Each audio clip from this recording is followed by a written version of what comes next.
SIR ইস্যুতে আরেকটি মৃত্যুর খবর এসেছে।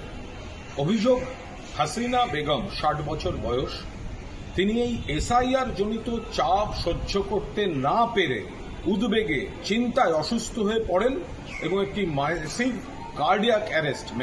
কার্ডিয়াক অ্যারেস্টে তার জীবনাবসান হয়।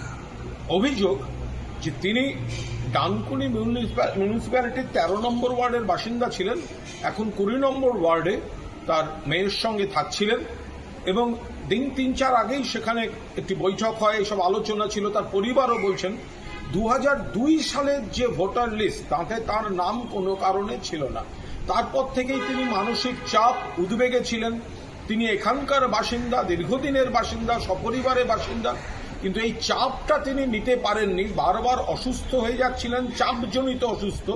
এরপর ম্যাসিভ কার্ডিয়াক অ্যারেস্ট হয়, হসপিটালে নিয়ে গেলে দেখা যায় তিনি মৃত।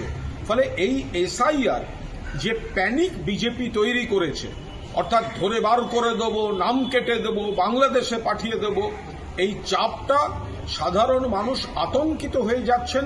কেউ আত্মহত্যা করেছেন, কেউ আত্মহত্যার চেষ্টা করেছেন, কেউ উদ্বেগজনিত চাপে অসুস্থ হয়ে হৃদরোগে আক্রান্ত হচ্ছেন। আমরা এর পূর্ণাঙ্গ সমস্ত রকম তথ্য সন্ধান করছি এবং এই যে বিপজ্জনক দিকে আমজনতাকে ঠেলে দিয়েছে ভারতীয় জনতা পার্টি এবং তাদের দ্বারা প্রভাবিত জাতীয় নির্বাচন কমিশন, আমরা এই প্রক্রিয়া, এই আতঙ্ক সৃষ্টির, এই উদ্দেশ্য প্রণোদিত রাজনৈতিক চক্রান্তের তীব্র নিন্দা এবং বিরোধিতা করছি।